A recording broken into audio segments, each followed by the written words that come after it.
Welcome to the Ricky Matthews Show from the Citizens Bank Studio. Hope you're having a great day as we continue to celebrate so many wonderful people across the state of Mississippi who are working in the trenches to make this such a great place to live, work, and play. We've got a great guest today. I just want to mention one quick thing to you.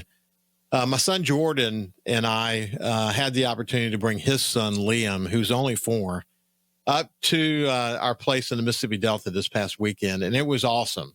We knew that, Liam loves the outdoors. We spent a lot of time fishing with him. You might question, why is this the first time we bring him up there? But usually we're engaged in hunting or, doing work on the farm and whatever. And it's not the safest place for a super young child. So we wanted him to be a little bit older before we brought him up there. And man, he took to it. It was just so beautiful watching him take it all in. Noticing things, for example, and for those of you in the Mississippi Delta, you know this well, but I've never seen so much corn. I mean, yeah, there's a little bit of soybeans over there and maybe some cotton over there, but man, the Delta is full of corn. And obviously that is a statement about the challenges of the farming community, not just in Mississippi, but across the across the United States, that, we've got to open up more markets for them. We've got to do more things to help the American farmer, and certainly that applies to the Mississippi farmer, but I've never seen so much corn. But the opportunity to go with Liam, to let him pick, a corn, whether it be a small corn on the cob or a big one, and peel it back and, learn those basic things, and to ride the four-wheelers and go check on certain aspects of the farms. It was just so special. Yeah, I love the Mississippi Delta. I love spending time there. This state's such a wonderfully diverse state when you think about the landscapes, but the people of the Delta, I love them. I love spending time there. And, the Delta's got challenges, just like everybody else has got challenges, and we've got to address those. A lot of it has to do with the economics of the scenario, and we need more mentors in the Delta. And, there's violence problems in the Delta, just like there's violence problems in other communities. And we've got to address those. It makes it a little scarier these days because some of the things you read about and how young some of the people are involved in some of the violence is scary. And it reminds me a lot of what I saw when I was over in New Orleans. And it's a multi-generational challenge, and it's something we've got to address. But aside from that, to be honest with you, it was awesome being there with my son and my grandson, and can't wait to go back, which won't be very long. This time of year, we spend a lot of time up there, and then it will be like every other weekend for the rest of the hunting season. We've got a great guest today. I've been looking forward to this because folks at SuperTalk told me that Dr. Katherine Pannel and I would really connect. And she's the medical director for Right Track Medical Group. We'll tell you more about that. But she's also the incoming president for the Mississippi State Medical Association. And she has a terrific, interesting, diverse background. And I can't wait to get into all of that. So, Katherine, how are you doing? I'm doing great. Thank you so much for having me. So you're from Inverness, right? Inverness, Mississippi. Yeah, born in Jackson, but grew up in Inverness. So Delta girl, had a magical childhood. I walked to school, worked at a snow cone stand, played along the bayou. Really great place to grow up. And you're right, it does have its challenges, but still the people, that's what makes up the Delta, and they're still through and through as good as it gets. It really is as good as it gets. You've got to be excited. I mean, again, we're going to break it all down, but you've got to be excited about being the incoming president for the Mississippi State Medical Association. What a massively important role that's going to be. Yeah, I'm very excited. And it's even more special. I'm the first psychiatrist coming in as the state medical president. So I want a lot of my platforms to be about mental health in Mississippi and bring more awareness to that. So it's exciting. It's very exciting. Yeah, I spent a lot of time thinking about mental health recently. Listeners know this, that I have finished and now in the editing process of my book about finding hope. But we don't talk enough about mental health, and I've had so many important guests on my show who have tried to emphasize through their own experience and through what they've done to really impact others, to say it's okay not to be okay. We live in this world where we're looking for perfection, and imperfection is what makes us so special. But you see that, I'm sure you've seen that throughout your life, but certainly in your professional career, we have to do a better job of letting people know it's okay not to be okay. It's okay to ask for help. It's okay to connect with people if you're having challenges. But I spend a lot of time thinking about that. I bet you do as well.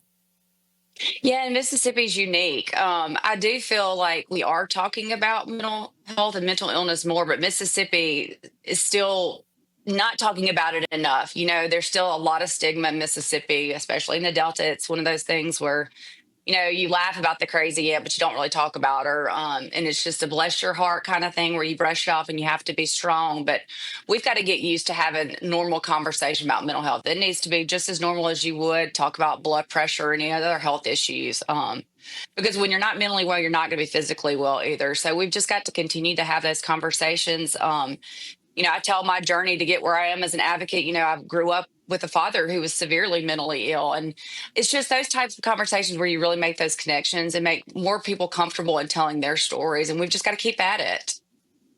Yeah, it's been here in coastal Mississippi. Certainly it's a challenge across the United States, but here in coastal Mississippi, we had a string of teen suicides in Jackson County. Mm-hmm. And what that did is it caused leaders like Paige Roberts, who heads the chamber, and Singing River Health System, the foundation specifically, and other organizations to come together and say, what can we do about it?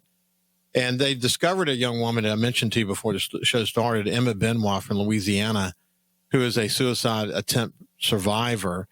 And she has now gone on a mission, a national mission. She's been on multiple, all the major networks, and she has just literally given her life to helping people understand that it's okay to be vulnerable, that you should embrace your vulnerability, and that suicide is a permanent solution to a temporary problem. And, since she's young, she's able to empathize with young people, and they have really gone on a mission here in coastal Mississippi to address that.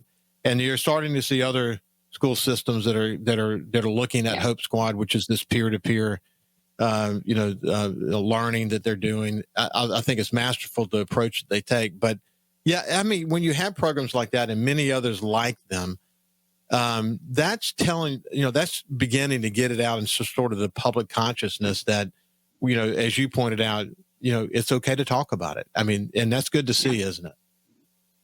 Absolutely. I've done advocacy work for years and gone down to the Mississippi State Capitol for years. And, mental health just was something that you didn't even talk about down there. There wasn't legislation about it. Nobody really wanted to handle it, didn't want to author bills, didn't want to champion really anything mental health, because when you don't know anything about like a subject, or it makes you uncomfortable, it makes you anxious, so you just don't want to deal with it. But now it has become common conversation. At the Capitol, Representative Sam Creekmore, he has done magical things for mental health in Mississippi, bringing up legislation. And now it is common conversation down there. And we're putting things into laws, like you said, getting more mental health education in schools, getting counselors in schools and more resources. So the kids our generation's not great, but the younger kids, they have started talking about it more. And I think, having those resources now available to them, because it's one thing to talk about it, but once they do, you have to have somewhere for them to go to get treatment, to get therapy. And so we're now putting things into place in schools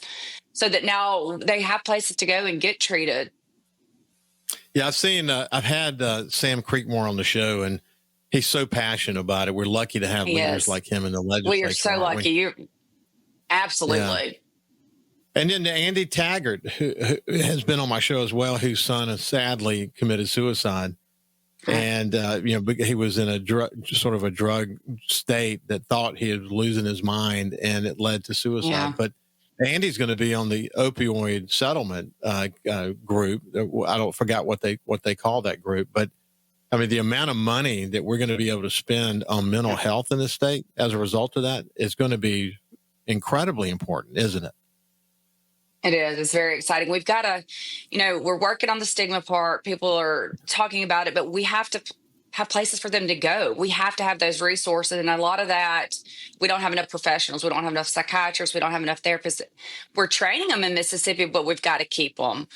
So maybe through loan repayments, some other things that maybe that money can help with, but we've got to keep our people here so that when the stigma is erased, which I hope it will someday be completely erased, and people are willing to seek treatment, they have places to go. Because currently, I mean, we've got 1 in 4, 1 in 5 with some people suffering from a mental illness, but only about 30% of those are even seeking treatment. And it's a majority due to stigma. So when that stigma does fall, we've got to have places for these people to go. And maybe those funds are a good starting point to get those resources available to everybody and keep our providers in Mississippi doing the good work.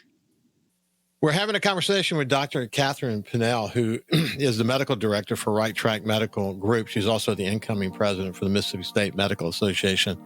When we come back, we'll continue the conversation. We'll see you on the other side. Welcome back to the Ricky Matthews Show from the Citizens Bank Studio. We're visiting today with Dr. Katherine Pannel, who's the medical director for Right Track Medical Group and also the incoming president for the Mississippi State Medical Association. And she has a psychiatrist background, so there's a lot there. And having someone with that background at this day and time, engaged in the public discussions that are taking place around how to make people have healthier, happier lives, I think it's really, really important. One other thing I want to mention to you, we were talking, and we'll shift gears and talk about what you're doing in your day job these days, and about being excited about going into the medical association. For a long time early in my career, when people talked about mental health, I didn't understand it. I would think, oh yeah, it's a crazy person. I didn't quite get it. And so a little bit further in my career, still young in my career, I had a severe reaction to morphine, and after having relatively minor surgery, and had a very serious seizure. And that was back in the 1980s when that happened. And so they immediately wondered, is something going on? Does he have a brain tumor? Does he have some underlying epilepsy that he didn't know he had, or whatever the situation might be? Did a bunch of tests. They rolled out, the tumor. But what happened as a result of that, the experience of I felt it coming on, and then I had so much of my memory wiped out for like a 24-hour period, but it left this like very anxious feeling in me. So they let me go, but they put me on anti-seizure medication. And as I would say, as luck would have it, because there was a series of, I think, just events that occurred that were good for me. A week later, I went to South Carolina for a month to do some training there. And while I was there, the drugs that I was taking is the kind, and you know this better than I do, but they add up in your system over time. And I started feeling dizzy at one moment. And as a result of that, I thought that I was going to have another seizure. I felt I was extremely anxious. And to make a very long story short, I had a full-blown panic attack. I didn't know at the time what that was. But it was this feeling of losing control associated with having had that seizure, and was rushed to the hospital and led to tests and a couple of other panic attacks. Ultimately, got within a few days had the opportunity to be referred to a doctor by the name of Dr. Julian Adams, who's at the Neurology Center at University of South Carolina, and he diagnosed that I had no epilepsy, I had nothing that I should worry about, that it was a hypersensitivity to narcotics. Rare, but my body, that's how my body's going to react to it. And he said, look, I want you to look at me. Just get a grip. Understand me. I'm taking you off this anti-seizure medicine. You're not going to have another seizure. The only way you will have another seizure is if you have narcotics. Get that in your head. See a psychologist if you need to. But you're not going to have another seizure. And here's what I want you to do. He gave me 2 books to read and said, study in this area about us as human beings, how we want to control things, how to manage anxiety and all that. And let me tell you something. I did that, and I never had another panic attack after that. But what I learned in the process about mental health and how debilitating it can be, how this whole nation of anxiety and panic attacks can literally stop you in your tracks. That I never changed my view about it again. I understood when people talk about mental health, it comes in so many different forms. It can hit people of just living a normal life. And this is a familiar story to you, isn't it? Yeah, we talked about earlier. The best advocates are the ones that have kind of lived through that's the situation. Sadly it takes some people either having a mental illness themselves or knowing someone with one to kind of fully grasp it, but it also makes the best advocates. My father, I grew up with him having severe mental illness. He had bipolar disorder, and there were times when he was inpatient in the hospital. I remember periods of mania and thinking those were the good times because he was happy and we were going and doing things, but it was really the times when he was away when he was doing his worst because he was depressed. But I saw the struggles growing up that he had, waiting for hours in waiting rooms to be seen. Just stigma, when he went away, it was like, hush, nobody talked about where he went. Just all of the struggles. And it made me really, want to do something about it. Want to change the system so that families and patients don't have to go through that same kind of struggle. I want to leave the world better than I found it, especially the mental health realm.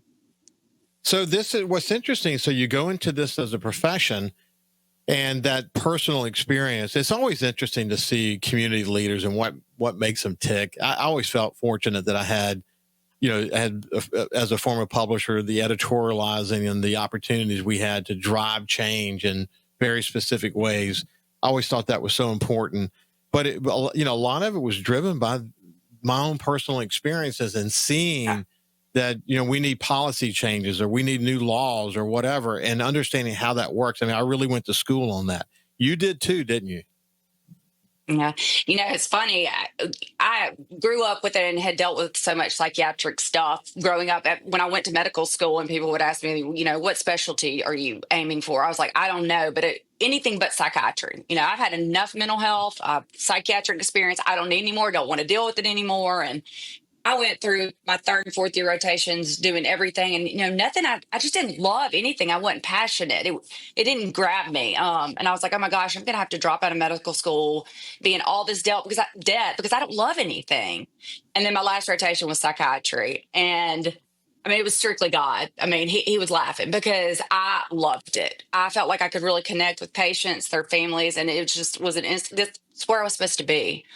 And I think that's so powerful in itself that when I do advocate for things, there's no secondary gain to getting legislation passed or resources placed. It's strictly that personal story and wanting to do it for the right reasons, just to make things better in the mental health realm.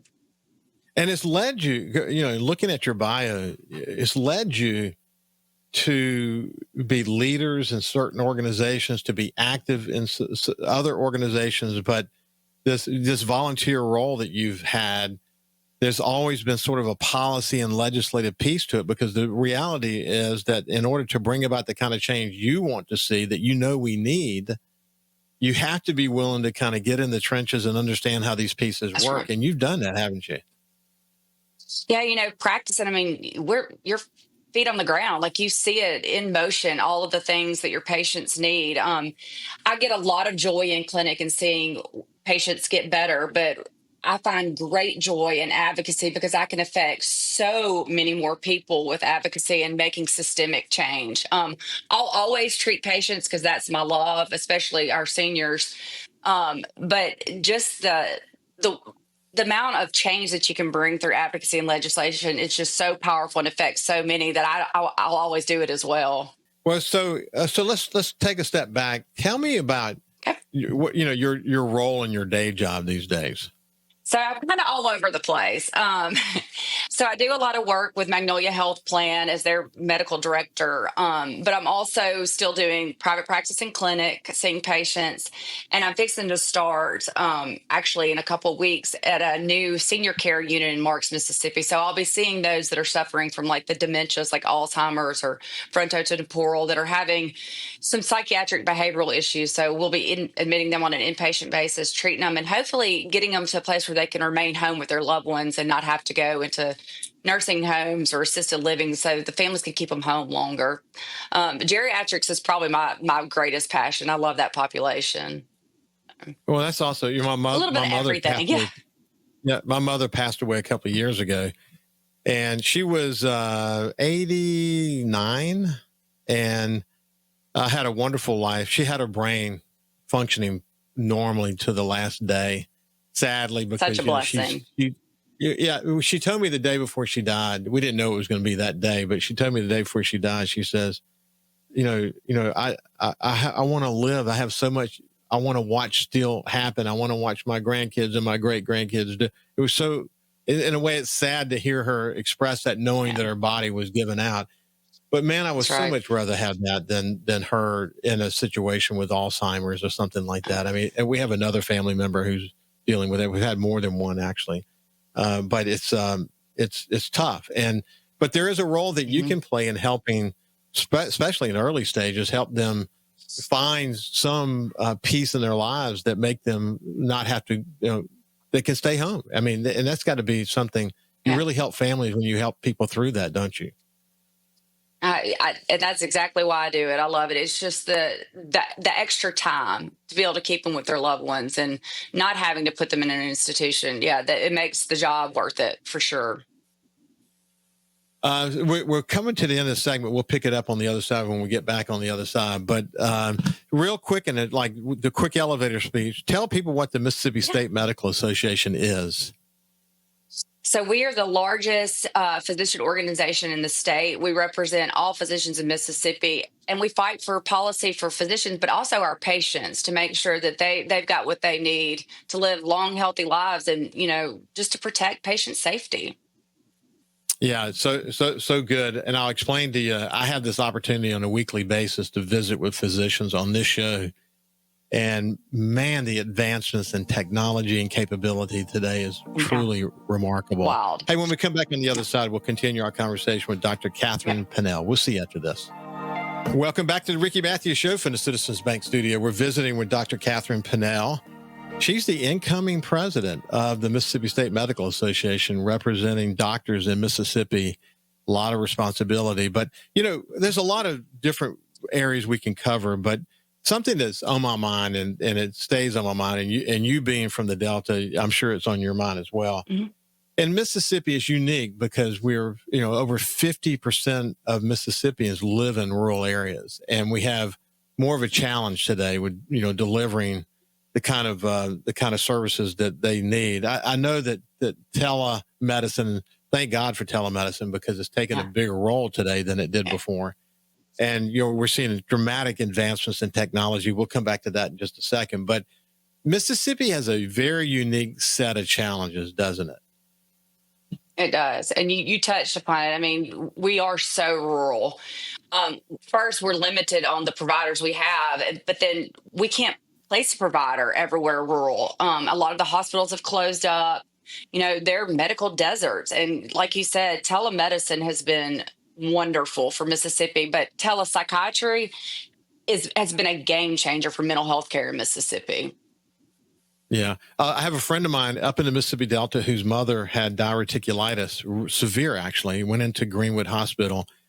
And for diverticulitis, because there wasn't a doctor to treat her severe case, they had to transfer to Grenada. I think the future will show, I hope that this is true.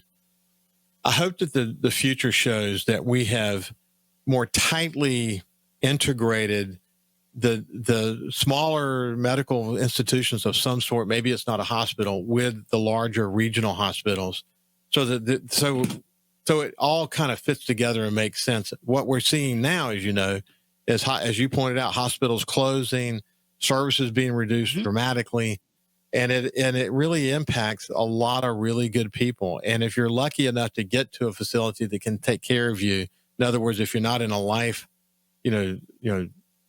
threatening scenario, if you're in a life-threatening scenario, your chances are not as good than if you were in a city in Mississippi where there was a medical center very close by. But how much do you think about what could be in place versus what is in place today? Gosh, I mean, the there's just so much that can happen with it's so exciting to watch. It's happening so rapidly. And, when I think back to COVID, I mean, there's not a lot you can say positive about COVID, but it forced us to really get inventive. It forced us to realize that everything can't be in person. And then maybe sometimes not being in person is even better than person. Like we were talking about, we had to get creative. And that's where telepsychiatry came in for mental health care. And I noticed that during COVID, when we were doing telepsych, I had more patients show for appointments. I had more new patient appointments. It's because they could avoid some of that stigma. They weren't scared about being seen walking into a psychiatric clinic. We met them where they were. They had anxiety. They could stay in their house and talk to me. Or if there was paranoia going on, they didn't have to come into a doctor's clinic. It really, it actually enhanced mental health treatment in Mississippi. And I think we're going to see that shift in medical care too. I know a lot of stuff still, there's a lot of more hands-on stuff in the medical part of it, but we're coming up with creative ways like virtual otoscopes, ways to look in the ear virtually, and then having hubs like in Jackson, where if you are having, something that needs more of a critical care, somebody could see a doctor in Jackson and still be in Inverness, Mississippi, and receive that same kind of care. So COVID really shook things up and made us have to really look at how we were currently delivering healthcare and make a change to see more people. It's just been a game changer for Mississippi. And then with broadband really improving in Mississippi, we've seen great strides. Yeah, I think in about, say in 5 years, we're going to look back and see the hundreds of millions of dollars, if not billions of dollars, we're spending in broadband access in Mississippi, laying fiber optic cable all over the state as being one of the most transformative things we ever did, because it gives now families from poor areas, or maybe some not from poor areas, just because they didn't have access to before, the opportunities to transform their minds and be in scenarios where they can learn remotely or just learn, period. And then you add to that the telemedicine aspect to it, and so much more. I mean, the entrepreneurial aspect to it. Yeah.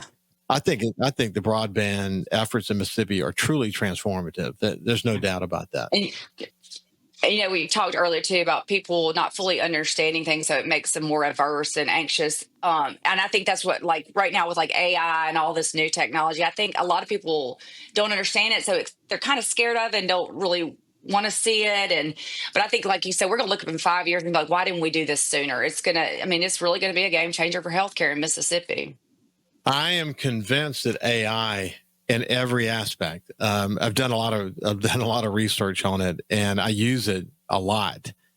And I'm convinced that, and then you see Mississippi embracing it too. In fact, in terms of new businesses and like data centers, et cetera. But it's happening so rapidly that if people aren't paying attention, there are jobs that are going to be impacted. Now, there are going to be new jobs that emerge, new high-tech jobs that emerge, but the net effect will be there will be less jobs unless we get more businesses and more advanced manufacturing and whatever else that might be. But the AI piece of this is incredible, and the AI uses for the medical industry is tremendous. Because look, let's say I'm a new doctor and I'm in the Mississippi Delta. I'm just fresh, out of residency, and I'm going to do some time in the Mississippi Delta to get back, or whatever your motivation is. But you don't have the experience yet. You have some experience, but you don't have complete experience yet. The ability to be able to, let's say, what doctors do now when they see a patient, they may record into a device, let's say their phone. I'll just give you my full dream on this. They're talking into a phone to document the meeting, the conversation they just had with the patient. But what they're actually talking into is something that's going to document what they learned about that patient. But it's AI that's listening to what this guy just did, or woman or doctor just did. And what it's going to do is going to give back based on what you just said to me. Here are some things that you think about looking into this. Look, there's a new drug that's emerged as it relates to this. Here are the tests that you ought to be thinking about. Don't assume that every doctor knows, because look, some things they may see, if you don't use it, you lose it over time. They may forget about some aspects, but this is a way to engage AI that helps them make sure they're covering all their bases. And I would not be surprised, Katherine, if in the future that insurance companies required it. and say, we want to make sure that we're doing this, and that the AI is actually integrated with insurance capabilities as well, so they can tell you this. But I could go on and on with that. But the possibilities of AI in medicine are beyond our wildest imagination. Yeah, another thing that excites me about AI in the medical field is there's so much physician burnout now. We are losing a lot of physicians that are getting out of healthcare completely because they are so overwhelmed, especially like in rural areas. They can't do it all themselves. But AI is going to actually lighten that load for them. Like you said, just being able to speak and it make a note for you, format that. I foresee a lot of the reduction in burnout, all that, a lot of the physician stress going down because AI is going to be just another helpful tool. And we'll be able to keep more in the workforce that way. My sister has a very rare blood disease. She's lived with it for 30 years, but she lives with it by taking, weekly chemotherapy. And she also takes a weekly shot of interferon. And she's been able to manage it for the most part. But what she's done with AI is she's, of course, it's so rare. You're learning stuff from around the world related to this rare disease that she has. Her daughter now has it. It was incalculable that her daughter would end up with it, but she has it. And so what Mitzi has done is she's actually developed in her phone and her AI an ongoing conversation around her disease. So she has a question, she can ask it, and she can learn from the best thinking there is in the world at this moment about whatever she's feeling at this moment. You can do that for the simplest ailments to the most complicated, like she's dealing with. And it's just helpful. It's going to be so helpful. And then look, I told you about my weekly conversation, Singer River Health Talk, that I do every week, bringing physicians from all walks of life into the show.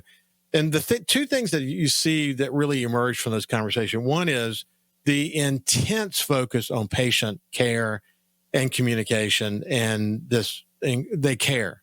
The other is the use of technology, both for surgery to make surgery less invasive, and the emergence of new drugs and capabilities. When you think about what's happening in the cancer surgery area with robotics and all of that, what we're able to do, and radiation, how precise you can be with radiation delivery, whereas before you couldn't be so precise. And reducing the impact on the patients. But boy, it's really exciting to see what's happening in the area of technology, isn't it? Yeah, and I might add, Mississippi's leading on it, which is exciting. You look at the tens of millions of dollars in investment in these medical centers to have that capability. Holy mackerel. And that's another reason why you really would love to see rural areas connected to these places that are able to do those kind of investments. Absolutely. And have a feeder system all in place. I think we'll eventually have to be there. There's no doubt in my mind. But in my mind, I can see how it would work. There are layers of care, and eventually you get into a major medical center as a result of whatever your rural experience might be. We'll continue our conversation with Dr. Katherine Pannel on the other side. We'll see you after this. Welcome back to the Ricky Matthews Show from the Citizens Bank Studio. Thank you for joining us today. And Alex and Cammie at SuperTalk Mississippi said that they really can't wait for me to meet Dr. Katherine Pannel because they felt like we would connect, and we have, because we both share a passion. We both share a passion for building a better, stronger Mississippi. And for you to have had all these volunteer leadership roles along the way, and now to be the incoming president for the Mississippi State Medical Association after all this time understanding the intricacies of the politics and policy and legislation, the Mississippi legislature, it's got to be a gift to you to be in this moment now where you understand how it works, and you can actually help the association strengthen its position in Mississippi. That's got to be so exciting for you. It's so exciting. And, I got elected last year, so it really hasn't seemed real until literally yesterday. I received the invitation for the inauguration. I was like, oh, it's getting real now. So I'm nervous, but I'm so excited too. Well, what happens is the group will come together and you will start to really figure out what policies and direction you want to take. So we're not able to really talk about strategic vision right now. But as we've discussed, I mean, for a state like Mississippi, there are going to be a lot of possibilities on the table, though, aren't there? Yeah, absolutely. I've got a few things in mind. I would love to see mental health parity. Again, just keeping our mental health workforce in the state through whatever kind of grant loan programs we can provide them. But also, a few years ago, through the help with the Medical Association, we came up with an Alzheimer's Caregiver Act, where those families that weren't able to meet the Medicaid requirements and didn't have enough money to keep their family at home with sitters, they needed help and financial help, caregiver help, but they weren't able to afford it. So we advocated. We got a program put into place that would sign up 40 people, be a pilot program, give them those resources they needed to help the caregiver, because the caregiver stress is so real. And be able to keep their loved one at home. And it has been full. It's got a huge waiting list. So one of my things, I really would like to increase funding for that so we can get more patients enrolled in that program. So, I've got a few things on my mind. I'm still really hoping the state will come together and ban kratom, get it out of our convenience stores, because I'm seeing a lot of mental health havoc from that. We've got to do a better job of regulating what gets on convenience store shelves, and patients need to quit getting their medicine from convenience stores. That's what pharmacies and physicians are for. So, lots of things on my mind. But yeah, you're right. I guess when we come together in August, we'll really decide what the key policy will be. And look, the opioid settlement is a lot of money. Yes. And the opportunities we have there to really direct them toward programs that involve mental health, addiction, and so on. Tremendous opportunity for Mississippi. I mean, I had the same sense of it that I had of the tobacco settlement. The opportunities are great. Right. And like we talked about, they really are we got good leaders on there. Like I really have a lot of hope and a lot of faith that these funds are really going to go where they need to be. Well, look, as you get into this new role, I can't wait to have you back on a regular basis. I would love that. That was my next thing. I would love to come back and update you on what the policy is and what we're fighting for. I've enjoyed this tremendously. It has been great, and we made a little bit of a connection. You have a dyslexia case in your family, and I have dyslexia, and I haven't really started talking about it until I became an adult. But it was great to have the opportunity to chat with you about that before the show started and compare notes. I don't talk to people too often who are so aware of what that's all about, but it was a familiar refrain that I was talking to you about, wasn't it? Yeah, and it's funny when people ask me to come and talk about our journey with dyslexia. I'm like, okay, so you're basically asking me to come on and tell you like one of my biggest failures as a mom, because I didn't pick up on it initially. I thought she was just my strong-willed middle child that didn't want to do sight words, just didn't want to do homework. We got in a lot of battles, mom and daughter, and it got to a point where one time I was like, told my husband, I was like, Stephen, I can't do this anymore. Like, you're going to have to take over sight words. I mean, I'd show her the word dog and she'd say balloon. I'm like, that's not even close, Charlotte. And we battled for years until a very astute teacher was like, hey, I think we need to test her for dyslexia. And she did. She had it. And man, I felt like the worst mom ever. But again, it just propelled me to, educate more is what to look for, especially with young patients that were coming into my clinic with their parents. Like, have you thought about this? And then our journey to find resources. That's also been something. It's hard finding resources. We're still not where we need to be with things with dyslexia. So we got a long way to go. But yeah, it was really neat making that connection with you. And I love that you can speak on and be an advocate as well. Well, that's awesome. I mean, you got to make your pain. And I remember as a child, we didn't even know the name of it, but the pain that I can recall so quickly, you got to make it your purpose. And, in my adult life, as I think more about it and write about it, it's important for people like me who have found a way on the other side to help people like your daughter and so many more like her know that there is a wonderful opportunity on the other side. God bless you, my friend. You as well. Thank you so much. You bet. This has been Dr. Katherine Pannel, the incoming president of Mississippi State Medical Association. I can't wait to visit with her more often. Have a great day, and we will see you tomorrow. Thank you.